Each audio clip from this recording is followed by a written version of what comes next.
This is a lecture video 727 through 738, starting out with creating jobs with the New Deal. All those different New Deal programs that we talked about here. Last lecture video, we're going to talk a little about a few more of them here.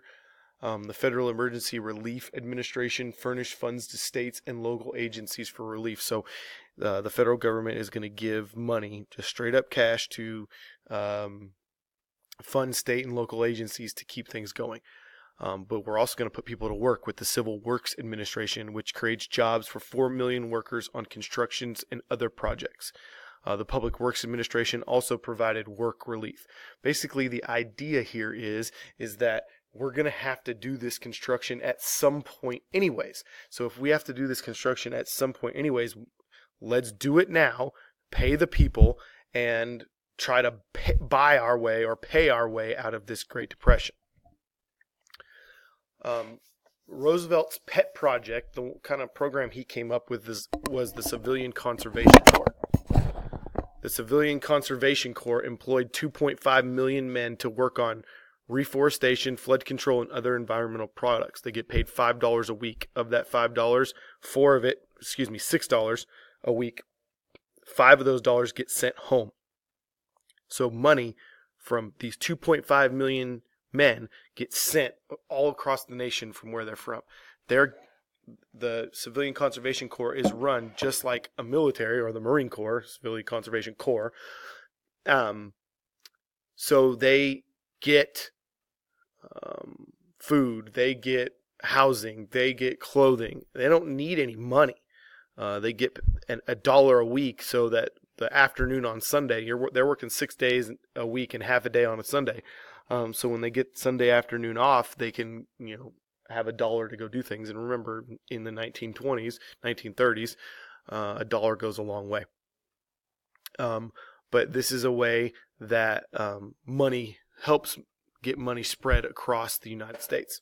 The AAA, or the Agricultural Adjustment Agency, subsidized farmers or paid farmers not to plant crops and also to reduce surpluses.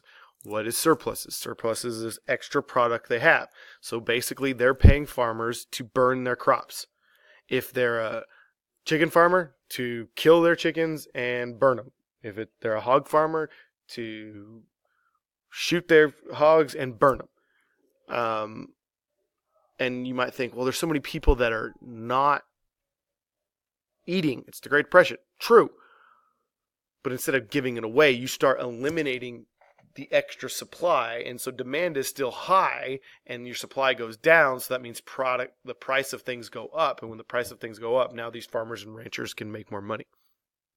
Agricultural conditions improved and farm income rose by half by 1935. The AAA helped large commercial farmers but harmed smaller farmers because they aren't getting as much money as these big farmers were. In 1936, the Supreme Court said that the AAA was unconstitutional because it was paying farmers to not work, basically. But other laws following the AAA's ruling of being unconstitutional retain the farm subsidy program. So Roosevelt and his administration figured out a legal way, a legal loophole to basically get away with paying farmers to not do anything.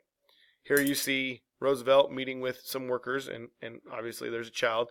And of course he's sitting down. That is significant because he has polio. He can't stand up. People don't know that because you're not going to elect a sick man as president, but at this point he can't stand up. And he keeps that secret hidden for his entire presidency. But you see a lot more photos of Roosevelt sitting than any other president. Is a general rule of etiquette and thumb is that whenever you shake somebody's hand, you stand up. And Roosevelt, you can see here, is shaking hands sitting down. So that's not the right etiquette, but he can't stand up. The National Industrial Recovery Act created the NRA, the National Recovery Administration. So NIRA creates the National Recovery Administration, to revive industry.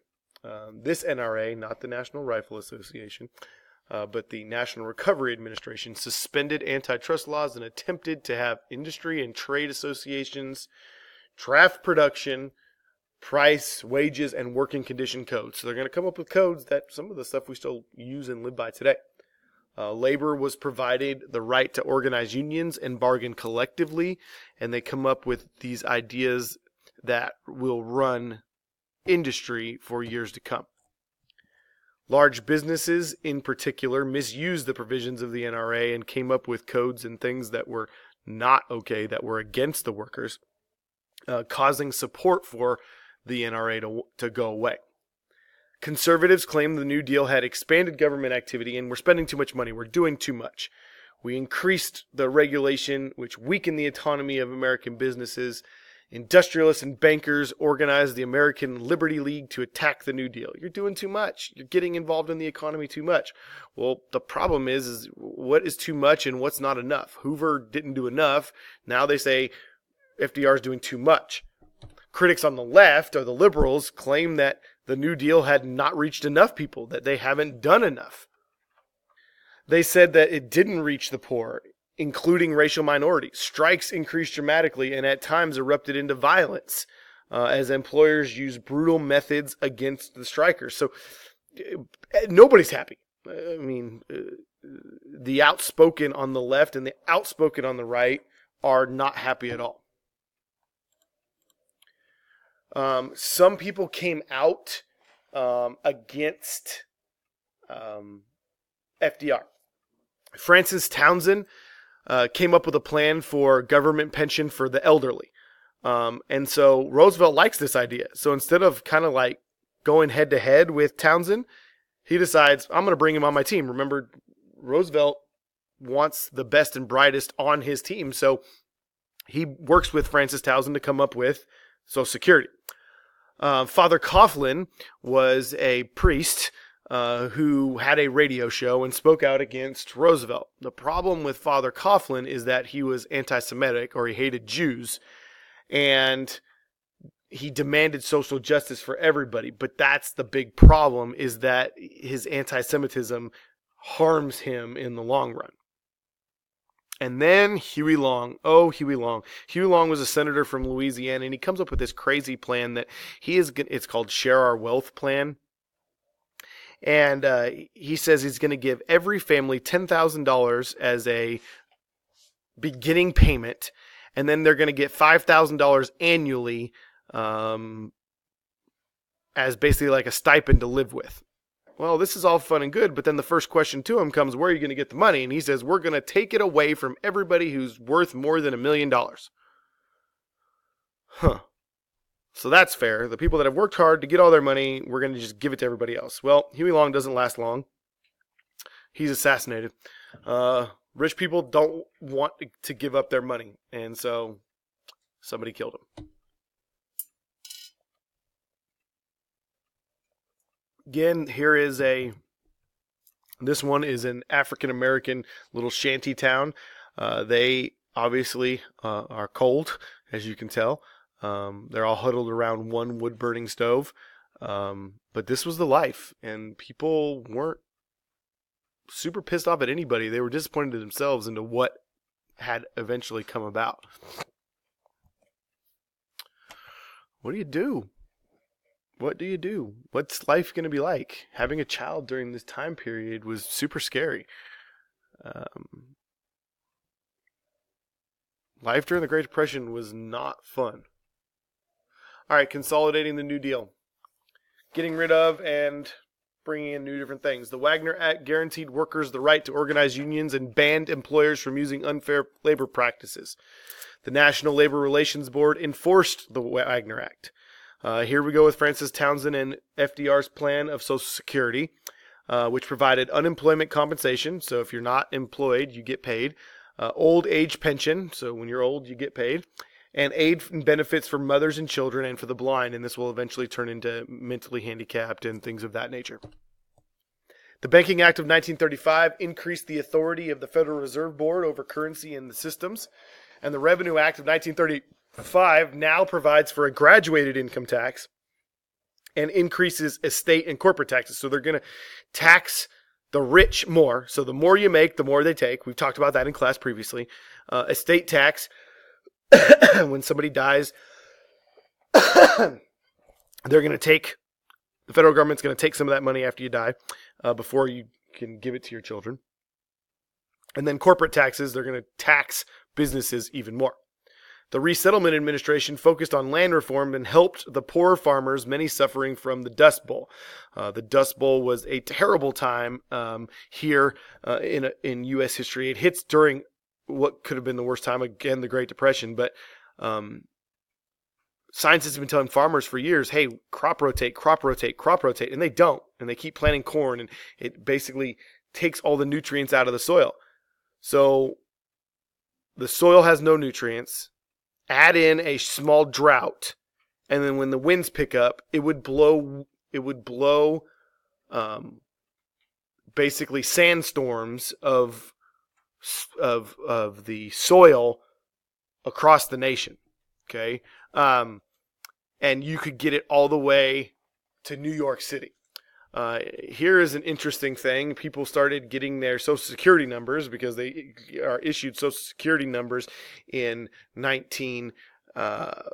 1930s, and they're putting their Social Security, they're tattooing Social Security numbers on their back. Well, that's pretty stupid because we know with stealing and everything else that somebody's going to steal your identity, but they were doing it back then. In 1935, the Emergency Relief Appropriation Act authorized $5 billion for public employment. This gives the Works Progress Administration the ability, which we've mentioned before, to give 9 million jobs to people. They're going to build hospitals, parks, sewer systems, and the arts. The National Youth Administration gave part-time jobs to students so they can continue to go to school. So if you know how to, you know construction or you know something, if you know how to swim, you could teach a swimming class or anything like that after school to make a little bit of extra money so you could stay in school. The 36 election supplied America with the opportunity to vote on FDR and the New Deal. He won the 28 election. Hoover wins the 28 election. He runs again against FDR in the 32 election, loses. And now Roosevelt's up for the election in 36, and he wins again. He wins wholeheartedly. His wife does a very good job of helping him. Eleanor Roosevelt is a great first lady, and she gets support from women and the minorities as much as President Roosevelt does himself. Okay, and here's Roosevelt and his wife on a train ride through the United States. And pictured right here, this is Francis Townsend, the guy that came up with Social Security. And then, of course, FDR and his wife. Government support and workers' determination fueled the labor revival. The Wagner Act, as we mentioned earlier, stimulated the organization of workers into unions that overwhelmed the craft-based American Federation of Labor. So labor unions kind of actually go away a little bit until they build up again. So in order to kind of fight this, the organization of industry-wide unions, the AFL, forms a new organization, the Committee for Industrial Organization, or the CIO, and this organizes workers in the steel, auto, and rubber industries, still around today. Steel workers, auto workers are all a part of the CIO, Committee of Industrial Organization. In 1937, the Congress of Industrial Organization, or CIO, was formed as a separate group and won victories in auto and steel industry. The struggles were bitter and at times violent, including a massacre on Memorial Day in 1937 when police fired on strikers and their families, killing 10 people. So, of course, labor and unions don't meet up correctly. Relief programs produced mixed results for women. The WPA emphasized traditional ideas on women's work, and the NRA and Social Security Act also discriminates against women. The first Secretary of Labor was the first woman cabinet position was Secretary of Labor, Frances Perkins. Okay. This is about to end, so make sure you read about minorities and the New Deal, and we'll pick up here on the next reading lecture.